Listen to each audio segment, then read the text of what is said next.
Hey everyone.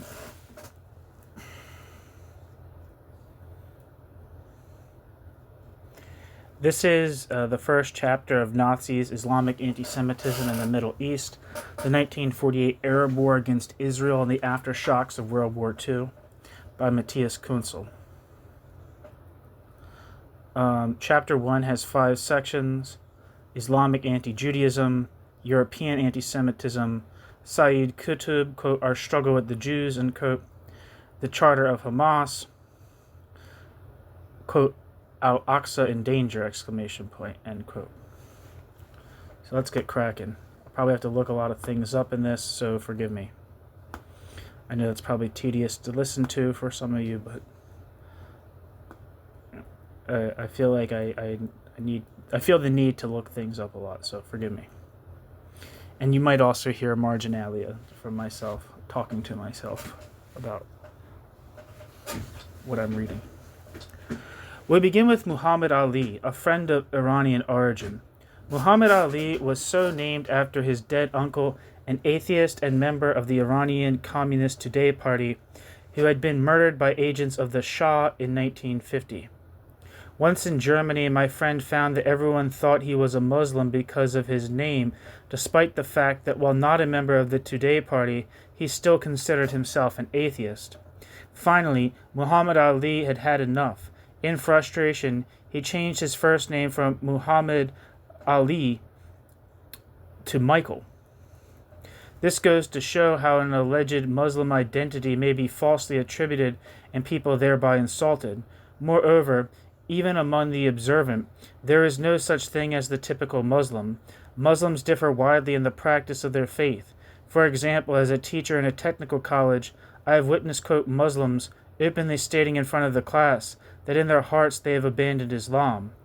On one occasion, during the fasting month of Ramadan, 3 Muslim students formed a working group. One of them openly ate ham rolls in the morning, another retreated to the restroom to eat, and the third fasted according to the rules without condemning the others. On the other hand, some of my Muslim students, although by no means all, have bluntly stated that they hate Jews. This comes as no surprise. Every survey in recent years has revealed higher levels of anti-Semitism among Muslims than non-Muslims. Quote, in 2006, in Great Britain, 40% of Muslims and 7% of the total population had a, quote, negative opinion, end quote, of Jews. In France, this was true for 28% of Muslims and 13% of the total population, while the corresponding figures for Germany were 44% and 22% respectively. A study conducted by the Berlin Social Science Center revealed a sharp difference between Christians and Muslims, 7.1% of Christians and 43.4% of Muslims in France held that Jews could not be trusted. In Germany, the figures were 10.5% of Christians and 28% of Muslims. The corresponding figures in Belgium were 7% and 56.7% respectively, end quote. Just as a side note to myself, I think a part of that is, Vatican II, which, at least like in the Catholic world, and I think in like Lutheran churches as well, deliberately removed or deliberately combated the notion, I'm not sure, that the Jews were responsible for the death of Jesus, right? Like in a lot of like Christian anti-Semitism, that's the term that they use for Jews, Christ killers, right? And that was like, I think that was pretty common Christian doctrine up until the Holocaust, that the Jews were Christ killers. But after that, they started transferring more to of the blame for the death of Jesus, which I think in Christianity, at least, I was raised Christian. I'm not Jewish, if anyone's curious. I think in even in like Christendom, like the death of Jesus is like something like a necessary good thing, right? He had to die for our sins, in some sense.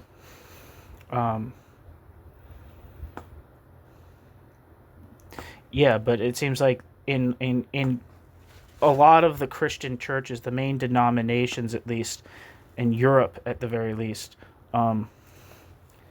openly tried, I think in some, however limited a capacity, I mean, I'm not sure, but I think in like the 50s and 60s, tried to come to terms with, in some sense, with the responsibility of certain Christian teachings for anti-Semitism.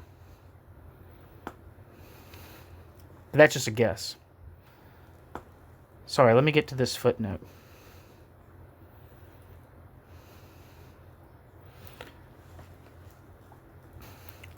Footnote. Günter Jelecki article. Muslimischer Antisemitismus in Europa, aktuelle Ergebnisse der empirischen Forschung. Published in Mark Grimm and Bodo Commons, edited volume Antisemitismus, in 20. Jahrhundert, Virulenz einer alten Feindschaft in Zeiten von Islamismus und Terror.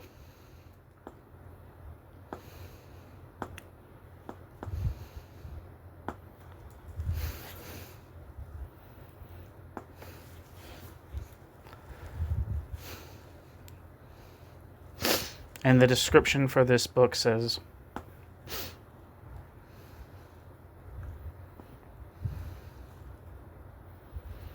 in recent years, a clearly observable radicalization of anti-Semitism has taken place in Europe. Actually, I should say what the book translates as. Anti-Semitism in the 21st century, virulence of an old enmity in times of Islamism and terror.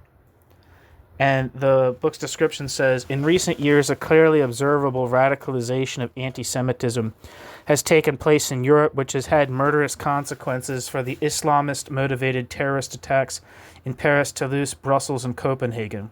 However, not only Islamist anti-Semitism can be seen as an indicator of a new quality and virulence of anti-Semitism, but also the increase in anti-Semitism in politically and socially established circles and milieus. At the same time, the inhibition threshold for expressing and accepting anti-Semitic sentiments is lowered, provided they are disguised as, quote, criticism of Israel. End quote. Parallel to these developments, anti-Semitism demonstrates its potential to, quote, oh, sorry, that's not quote, that's dirt on my computer screen, to mobilize political protests on the streets. For example, during the vigils for peace during the 2014 Gaza war. The contributions to this volume examine aspects of these developments and focus on anti-Semitism in public communication, Islamic anti-Semitism, and anti-Semitism in political movements. The contributors are Alvin Rosenfeld, Dina Porat, Matthias Küntzel, Karen Stugner. I have pieces from her on this channel. Navras Alfredi, Stefan Grigat. Of course, I have Stefan Grigat's pieces on this channel. Amy Ellman, Florian Markel, Franziska Krah, Matthias J. Becker, Donna Ionescu, I don't know if I'm saying that right, Daniel Rickenbacher, Zbigniew Tarrant, Günter Jelecki, Ulrich Bauer, Michał Hüttemann, Laura Louisa Hamel, and Simon Gunzinger. I have something by Simon Gunzinger on this channel. I don't remember what it's called, though.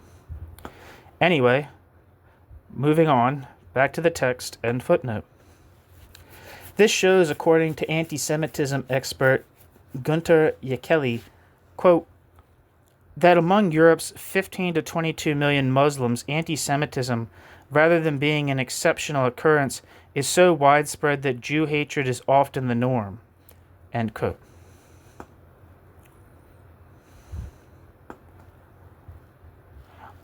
As with the general population, aversion to Jews by Muslims expresses itself in the most diverse forms.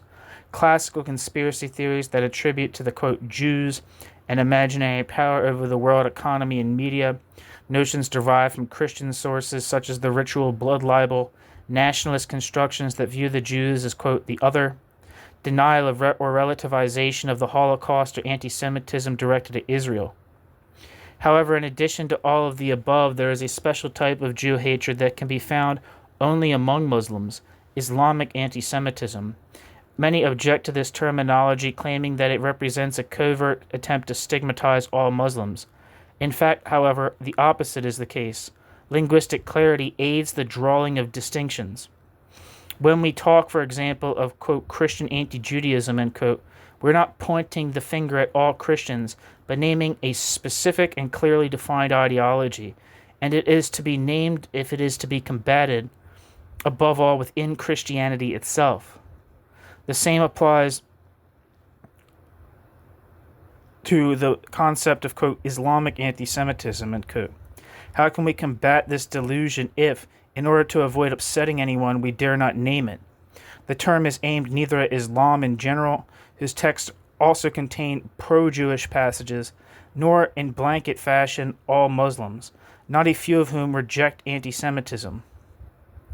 Nonetheless, we are dealing here with an ideological doctrine, a specific type of anti-Semitism, with specific characteristics and specific effects, which must therefore be specifically combated, especially within the Muslim world. So what is Islamic anti-Semitism? The roots of enmity towards Jews, new section, Islamic anti-Judaism. The root of enmity towards Jews in Islamic societies lie in the formative period of Islam. The Quran does indeed contain verses in which the Banu Israel, quote, children of Israel, end quote, are praised. Quote, there is guidance and there is light in the Torah which we have revealed, end quote, states Surah 5, verse 44, for example. Other verses can be read as legitimating the state of Israel. Quote, we gave the persecuted people dominion over the eastern and western lands, which we had blessed. Thus your Lord's gracious words were fulfilled for the Israelites because they had endured with fortitude, end quote. Thus Surah 7, verse 137. Anti-Jewish sentiments are, however, considerably more frequent. For example, quote, ignominy will attend them wherever they are found, end quote. Surah 3, verse 12. Quote, then your Lord declared that he would raise against them others who would oppress them cruelly till the day of resurrection, end quote. Surah 7, verse 167. Quote, and he has been angry, changing them into apes and swine, end quote. Surah 5, verse 60. And the most notorious of all, Surah 5, verse 82, quote, you will find that the most implacable in their enmity to the faithful are the Jews and pagans, end quote. Footnote, the Quran, translated with notes by N.J. Dawood, Penguin Harmonsworth, 1974. I have followed Dawood in using, quote, Allah rather than, quote, God throughout the main text. I have used this translation throughout the book, except for the document Islam Judaism, where I have translated the Quranic passage directly from the German. Translator's note.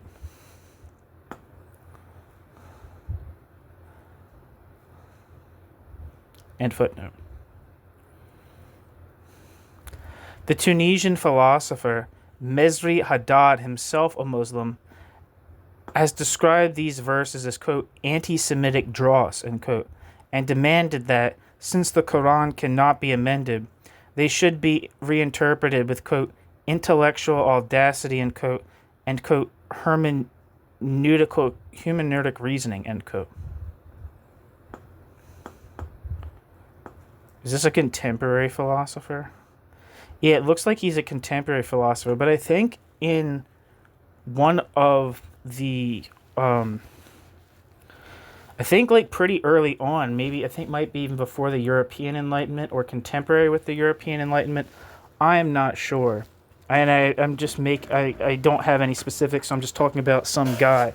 But I think there was some guy in either Morocco or Moorish Spain who was an important Islamic scholar who said something very similar in terms of like, not in particularly case with anti-Semitism, but that the Quran needed to be interpreted critically, and things that defy reason or like natural science should be discarded. This is a very early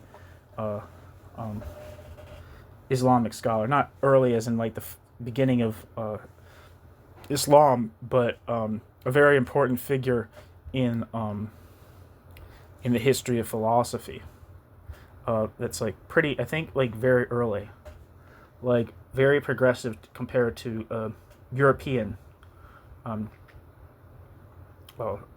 interpretations of the Christian Bible. And just to be clear, take my comments with a grain of salt. Also, especially if they're about religion, because I'm dumb as bricks about religion, so forgive me. Footnote. Middle East Media Research Institute, Memory.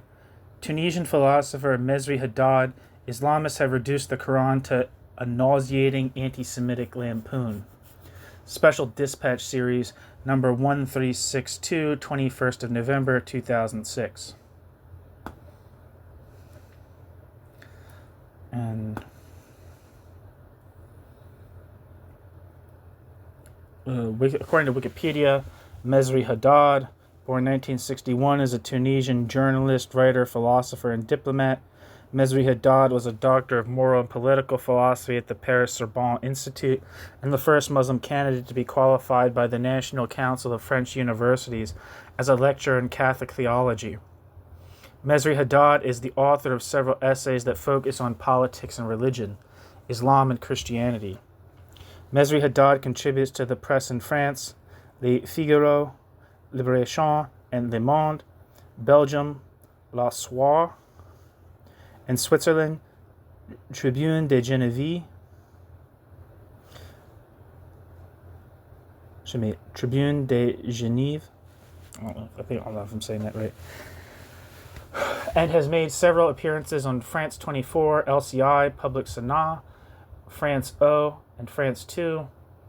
Mesri Haddad was also, from 2007 to 2009, co-director of the Daedalus Institute of Geopolitics, a think tank based in Nicosia, created the initiative of the Cypriot Ministry of Foreign Affairs, bracket citation needed, end bracket.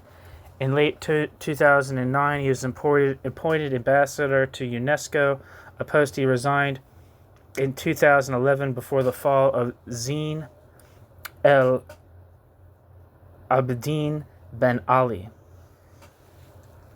Okay, back to the text and footnote. The contradictory nature of the image of the Jews in the Quran, sometimes pro-Jewish, sometimes anti-Jewish, is related to Muhammad's prophetic career. This begins in 610 in Mecca. During this period, Muhammad appears as an admirer of Jewish traditions and beliefs. However, his monotheism made no headway in a polytheistic Mecca.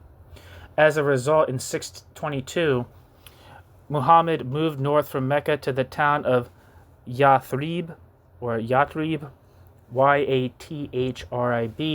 later known as Medina, and home to some 10,000 Jews. Those 10,000 Jews were divided into three feuding tribes: the Qurayza, the Nadir, and the Qaynuqa. In a place where Jewish monotheism had put down roots, Muhammad's new teaching could hope for a better reception than in Mecca. Initially, Muhammad anticipated that the Jews of Medina would convert to Islam and support Muhammad in winning over the Arab pagans. Muhammad therefore adopted many of the Jews' rituals and ordered his supporters to pray towards Jerusalem. However, the strictly Orthodox Jews were skeptical about and contemptuous of Muhammad's teaching, and the strictly Orthodox Jews' doubts threatened to undermine the faith of Muhammad's own adherents. In response, Muhammad's initial sympathy for the Jews switched over into hostility. This was a watershed development that would take the new religion in a new direction. In 624, Muhammad found a pretext to force the Keinuka to leave Medina. The Nadir had to depart the following year. His treatment of the remaining Jewish tribe, the Qurayza, was especially harsh. In 628, according to Johann Buhmann, quote, Muhammad went to the market in Medina and caused graves to be dug. Then the Jews were brought to him and beheaded by the graves, some 600 to 900 men in total. The executions lasted the whole day. Despite what awaited them, the Jews remained true to their beliefs, and with only 4 converting to Islam to save their lives. The women and children were for the most part sold into slavery in Medina. End quote. Johann Buhmann.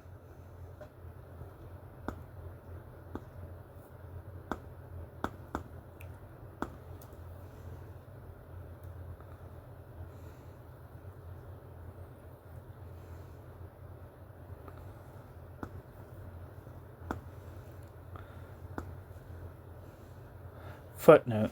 See Johann Buhmann, Der Koran und die Juden.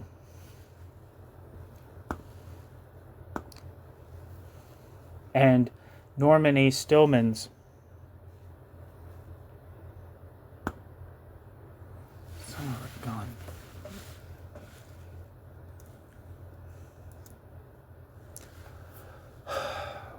Sorry, my computer's being a dick.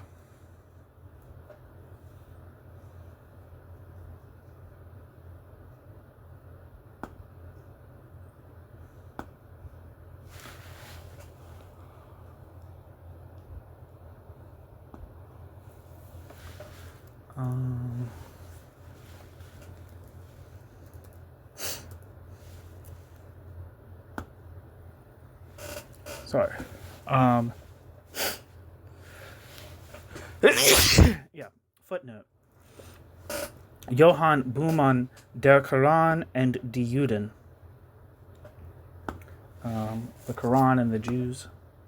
That's what that translates to. Christ on the cross. We shall see. Jesus.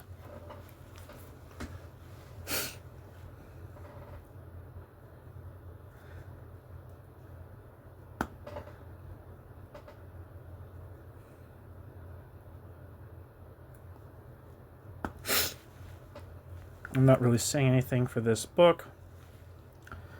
And the other thing that says to look at is The Jews of Arab Lands, a History and Source book, published in 1979 by Norman A. Stillman. Let's look that up.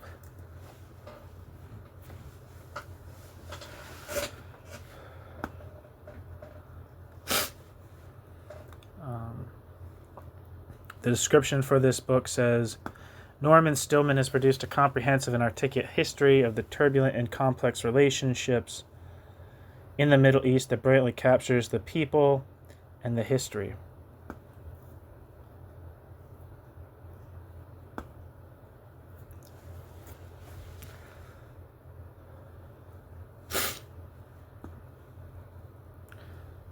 Back to the text. End footnote. It was through this break with the Jews of Medina that Islam developed into an independent religion. After these events, Muhammad's followers would pray towards Mecca rather than Jerusalem, while the day of prayer was moved from Saturday to Friday. At the same time, the language used of Jews in the Quran changed. No longer are the Jews described as the Banu Israel, but as al-Yahud. And therefore, they would be reproached not only for falsifying the true doctrine, but also as a people accursed by Allah, whose members no Muslim should befriend.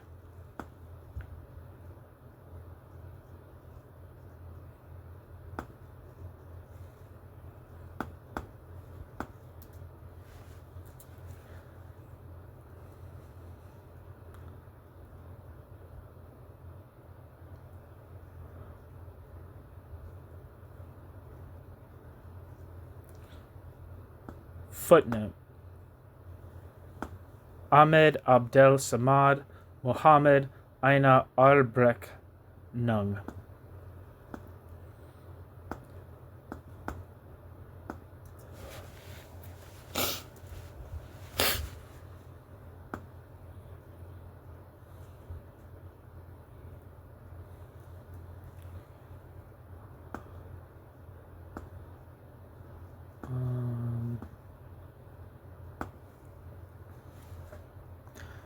says, the description for this book says, Islamist fundamentalism and intolerance are a consequence of the exaltation of the Quran and the human being Muhammad. Only when Muslims dare to question Muhammad's inviolability and allow him to become human will a reform of thought begin. Only when they see Muhammad as the difficult, contradictory, and perhaps even sick person he was. Abdel Samad dissects the world religion of Islam with the tools of a psychologist, a family with an oversized father figure.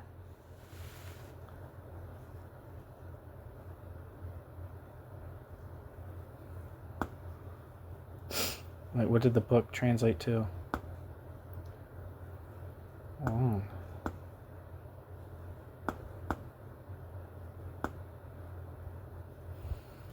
Muhammad, A Reckoning is what that book's called. Back to the text and footnote.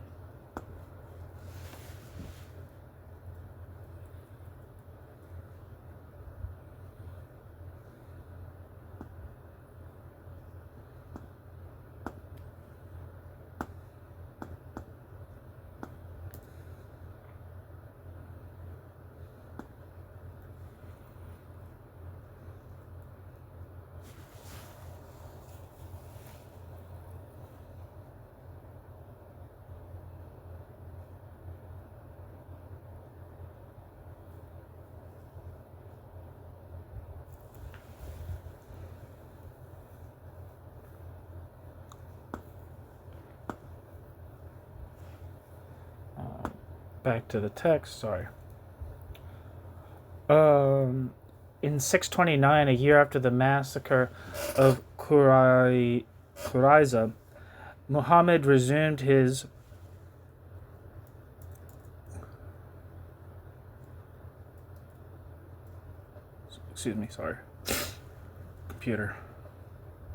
resumed his triumphal progress. The next step was the Battle of Khaybar, an oasis to the north of Medina. To this day, Muslims recall this battle chanting, Khaybar, Khaybar, Ya Yahud, Dishesh Muhammad Sayaud, which translates as, quote, Khaybar, Khaybar, O Jews, Muhammad's army will soon return, end quote. The Jewish-populated oasis was the first place that Muhammad conquered and brought under his sway. He attacked the oasis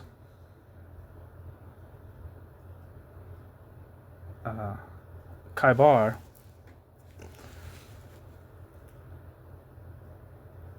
with an army of 1,400 foot soldiers and 300 horsemen. The siege and bloody fighting lasted a month and a half. 900 Jews were killed. Finally, the surviving Jews surrendered on the condition that, while they could remain in the oasis, they would have to give half of their agricultural yield to the Muslims. This agreement, the Pact of Dima, quote, protection, set a precedent for the agreements that Christians too would later be compelled to make with their Muslim conquerors.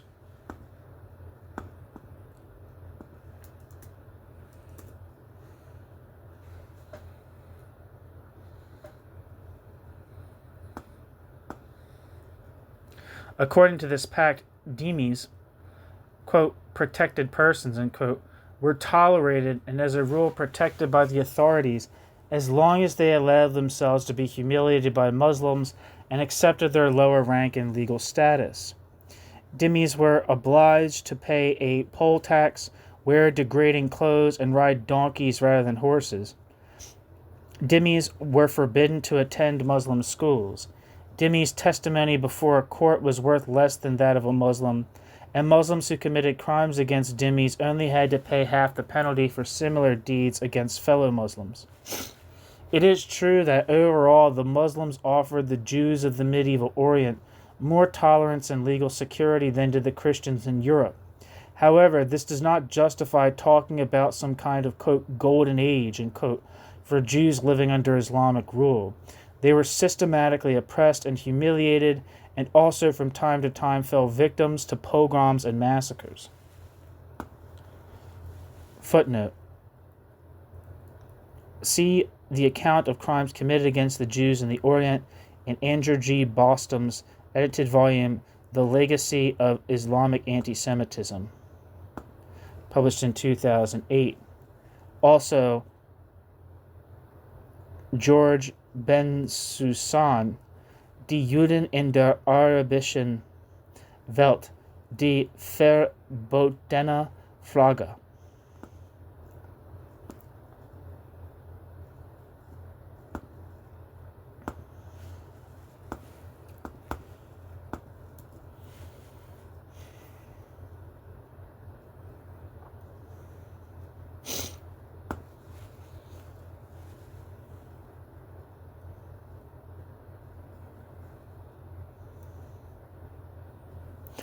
This book actually has the Andrew G. Boston book has a Wikipedia page. It says, The Legacy of Islamic Antisemitism from Sacred Text to Solemn History is a 2008 book by Andrew G. Boston. It has been described by Raphael Israeli in the Jerusalem Post as a, quote, collection of sources, Islamic and others, which testify to the long and sorry history of anti-Semitism in Islam, unquote. Reception. According to Hebrew University professor Raphael Israeli, quote, the author delves in considerable detail into the main sources of Islamic jurisprudence, the Quran and the Hadith, again, I don't know if I'm saying this right, complemented by the Sirah, parenthesis, the earliest pious Muslim biographies of Muhammad, end parenthesis, where an abundance of references, usually not complimentary but rather derogatory, are made to Jews, collectively known as Israeliyat, parenthesis, Israelite stories, end parenthesis. This is a trove of anti-Jewish stereotypes that have become the Sharia-based uncontested, quote, truth, end quote, about the people of the book. Those accounts are invariably cited in sermons during Friday prayers, thus assuring their universal diffusion among Muslim constituents and the constant poisoning of the souls of young and adult Muslims alike, something that renders their fundamentally negative attitudes to Jews and Israel unchangeable, end quote. And that was the quotes from Raphael Israeli. Benny Morris, writing in the New Republic, calls Boston's book, quote, important and deeply discouraging, end quote. Morris discusses a great deal of material that Boston has omitted, including that in many ways the anti-Semitism of the Muslim world is even worse than portrayed in the legacy of Islamic anti-Semitism.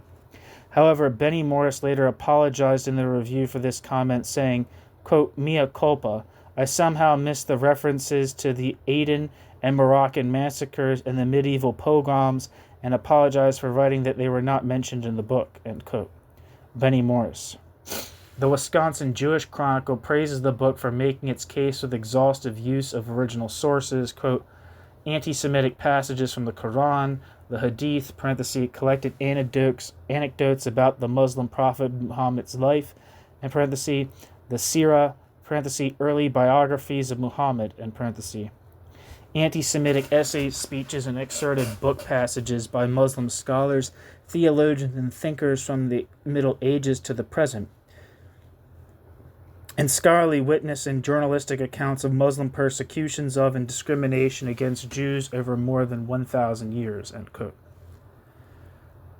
Raymond Ibrahim wrote in the Washington Times that, quote, one should not conflate Islam's mandates with the beliefs of the average, quote, Muslim, end quote, nor should all of these texts be construed as representative of all Muslims, end quote, while noting that the book is, quote, a welcome contribution in that it at least brings balance, end quote, to academia's, quote, apologizing, distorting, and especially ignoring Islam's most authoritative texts regarding Jews, end quote. In the Journal for the Study of Anti-Semitism, Elisa A. Lapin found a quote, landmark book, end quote, that was both, quote, extensive and, quote, scientific, and which, quote, informs self-respecting scholars that they can no longer shamelessly blame Christianity as the sole source of anti-Semitism, or more importantly, that Islam does not and never had its own innate brand of loathing for the Jewish people, end quote.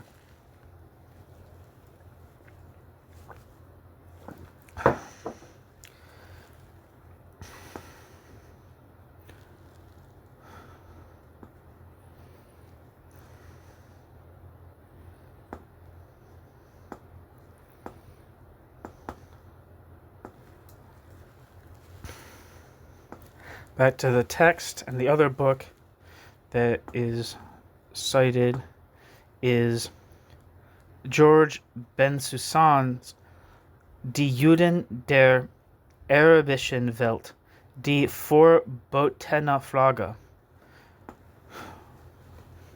which translates as The Jews of the Arab World, the Forbidden Question.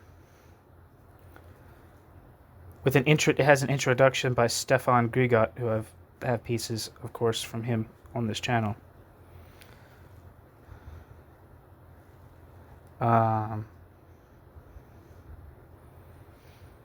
Looks like the description says, is peace between religions possible? Does history offer no examples of such a thing? Wasn't the period of, quote, Al-Andalus, unquote, characterized by harmonious coexistence between Jews, Muslims, and Christians? Rejecting the golden legend of some and the Manichaeism of others, George Bensusan demonstrates that the Arab world was a place of protection, but also subjugation for minorities, especially Jewish minorities.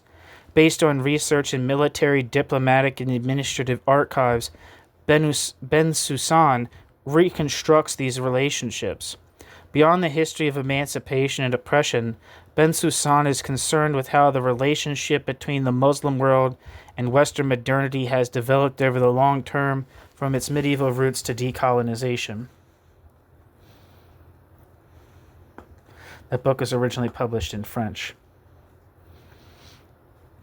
Back to the text and footnote. Unlike in Christian tradition, the image of the Jew in Islam was characterized not by fear or envy, but by permanent degradation, humiliation, and subordination. An example of how things stood is provided by an account written by the Muslim Sheikh al-Maghili, born 1440.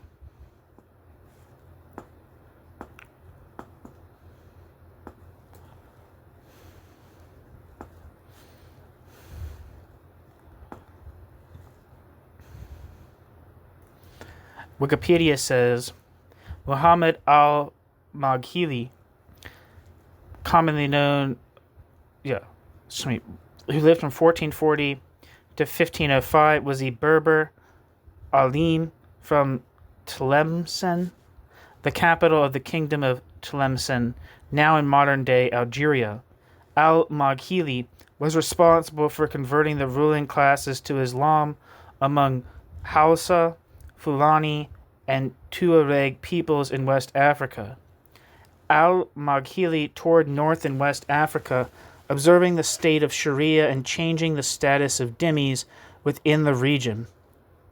His radical views on such subjects would set him against many notable Maghrebian scholars and authorities of the time. In the confines of al-Maghili's theological views, Maghili advanced his political thought in the form of legal advice at the courts of West African rulers, and still practiced his crafts in the art of Islamic sciences. Though not ushering in drastic change, al-Maghili played a great role in the Islamization of West Africa. Al-Maghili's writing has been copied, studied, and implemented in West Africa ever since its conception, making al-Maghili one of the most influential figures in the development of Islam in the region. Maghili's views would result in the persecution of the Jewish community in Tuat and the destruction of the main synagogue at Tamantit. This would occur at the backdrop of anti-dhimmi rhetoric by Maghili and the volatile position of dhimmis within the region. Most information on al-Maghili's life can be collected from two sources: Ibn Askar's Dawat al-Nashir il-Mahasin Man Kana min al-Maghrib min al-Qarn al-Ashir, and Ahmad Baba al-Timbukti's Nal al-Ibtihaj bi Tatriz al-Dibaz. I don't know what the hell I'm saying. Original manuscripts of his work are available from the United Nations World Digital Library. Back to the text. In al-Maghili's view, the jizya, parenthesis, quote, poll tax, end parenthesis, end quote, end parenthesis, quote, must be paid in a public ceremony in which the dhimmi at the moment of payment is given a tap on the neck and pushed forward to show him he has thus escaped the sword. This abasement is more important than the sum paid, end quote. Al-Maghili.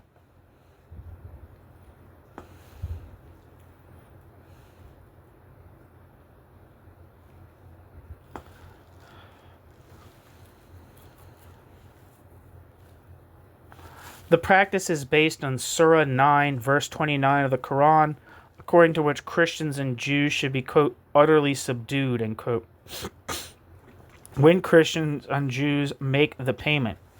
Quote, all-pervading fear dominates the history of all Jewish communities in Arab lands, end quote, writes historian George Ben Susan. He wrote the book that I looked up earlier. But now that he's referenced directly, I'm going to look him up now.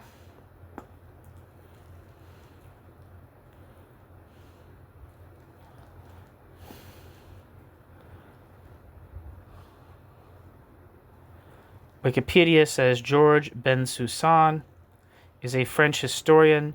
Ben Susan was born in Morocco. George Ben Susan is the editor of the Revue Histoire de la Shoah, or Shoah History Review. George Ben Susan won the Memory of the Shoah Prize from the Jacob Bookman Foundation in 2008. George Ben Susan's Jews in Arab Countries, The Great Uprooting, parenthesis, originally published in French in 2012 as Juif and Pai Arab, and parenthesis, published in translation in 2019, is considered a definitive history of Jewish communities in the Arab world. On the 10th of October 2015, while on a radio program, he paraphrased Asmain Lahar, a Muslim Algerian professor of sociology at the Université de Strasbourg, by saying, quote, in French Arab families, babies suckle anti-Semitism with their mother's milk, end quote. In fact, in a lengthy discussion of Muslim anti-Semitism, Lahar had used the phrase, quote, it is like in the air we breathe, end quote. In response to these remarks, the Collective Against Islamophobia in France and the International League Against Racism and Anti-Semitism initiated criminal proceedings against Busan for allegedly inciting racial hatred. In January 2017, Busan was acquitted of these charges, a verdict that was upheld on appeal in March 2018 and in September 2019 by the Court of Cassation.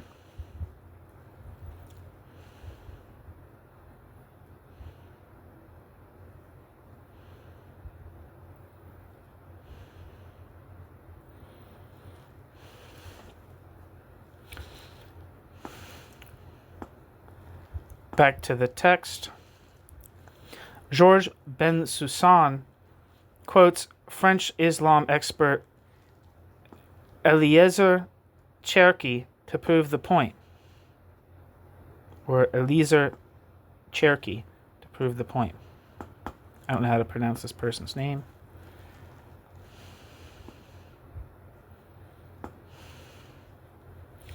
Quote, the Jew lives in daily fear because at any moment he can, on the basis of various pretexts, be summarily arrested, imprisoned, beaten, mortally wounded, mutilated, etc., on the grounds that he had raised his head or looked directly at a Muslim, not to mention the grave accusations of blasphemy against the Prophet and the Prophet's companions in violation of the Pact of Dima, which alone allows him life and protection in return for his subjection and humiliation.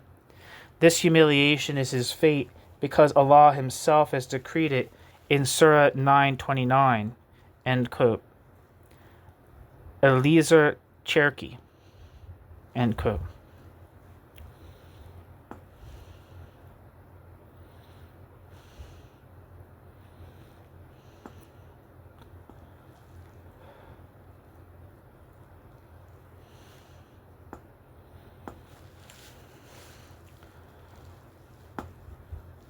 This imperative to humiliate has remained a characteristic of Muslim Jew hatred to this day.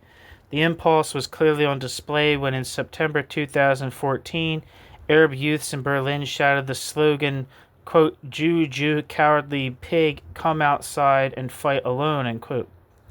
When in April 2018, an Arab in Berlin took off his belt in order to beat a kippah wearer with it.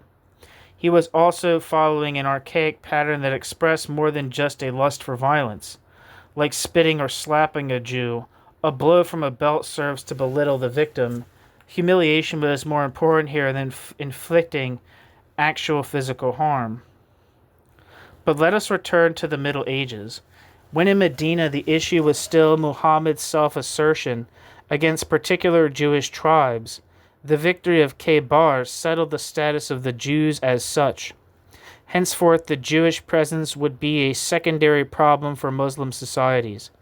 As long as Jews accepted their inferior status, they no longer required any particular attention. The Christians were a different matter. With the onset of the Crusades, the Christians became the main adversaries of Islam. Of course, Jews were also downtrodden in Christian realms. Here, however, doctrine stated not that, as in Medina, the prophet killed the Jews, but that the Jews killed the prophet in the person of Jesus, the Son of God. In the medieval mystery plays that recounted the Passion of Jesus, this myth was permanently reenacted. What the hell are mystery plays?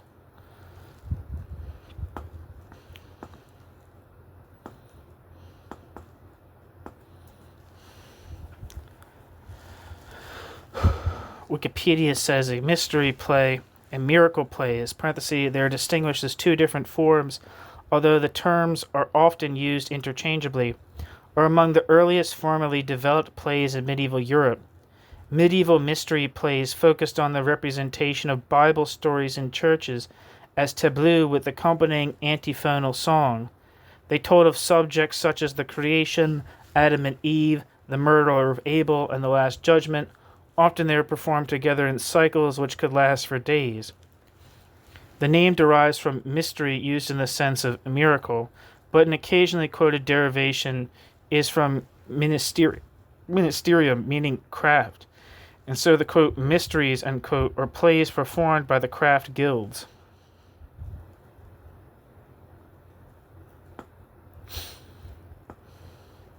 Back to the text.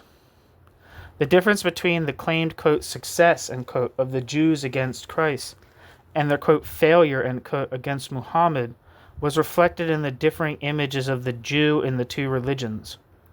Quote, for the Muslim, he might be hostile, cunning, and vindictive, but the Jew was weak and ineffectual, an object of ridicule, not fear, end quote, writes Bernard Lewis. You know, Bernard Lewis is one of the big scholars in the 20th century of the Middle East. He's an object of scorn for people who in the post-colonial tradition. Quote, for the Christian, the Jew represented a dark and deadly power capable of deeds of cosmic evil, end quote.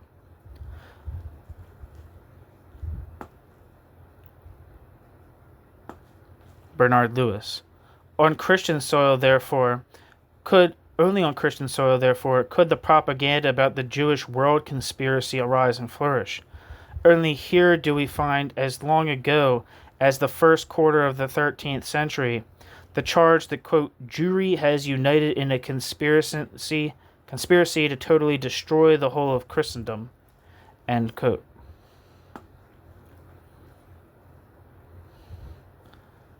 Leon Poliakov. And there's two footnotes here.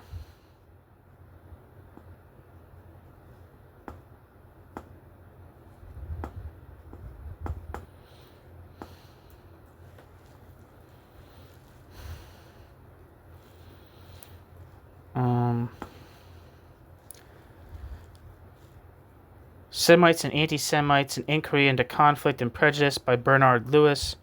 The description says, the Arab-Israeli conflict has unsettled the Middle East for a half a century. This conflict is primarily political, a clash between states and peoples over territory and history, but it is also a conflict that has affected and been affected by prejudice. For a long time, this was simply the, quote, normal, end quote, prejudice between neighboring people of different religions and ethnic origins. In the present age, however, hostility toward Israel and Israel's people has taken the form of anti-Semitism, a pernicious worldview that goes beyond prejudice and ascribes to Jews a quality of cosmic evil. First published in the 1980s to universal acclaim, Semites and Anti-Semites traces the development of anti-Semitism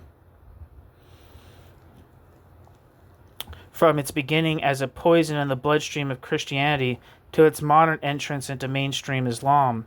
Bernard Lewis, one of the world's foremost scholars of the Middle East,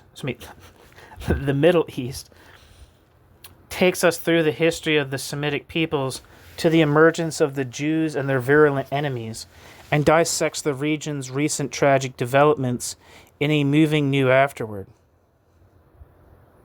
Quote, a powerful and important work, beautifully written and edited. Sorry, that's just a praise. I don't need to read that.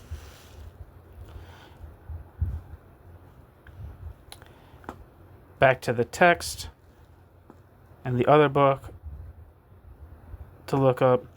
Leon Poliakov, Geschichte des Antisemitismus. Band 2, Das Zeitalter der Veräußerung und des Ghettos.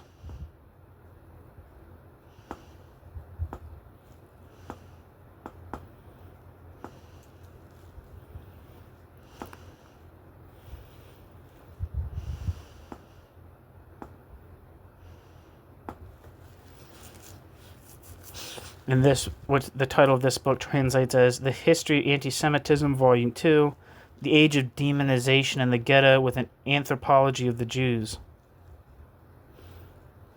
And the description here just is a quote. And I think Leon Poliakov was a French scholar. So, yeah, this is probably a translation. In the 14th century, the already threatening situation of the Jews finally worsened to such an extent that, as this second volume presents, one can truly speak of an era of unspeakable suffering and humiliation. From then on, Jews were expelled from most European countries where they were still tolerated. They had to live in the total isolation of the ghetto.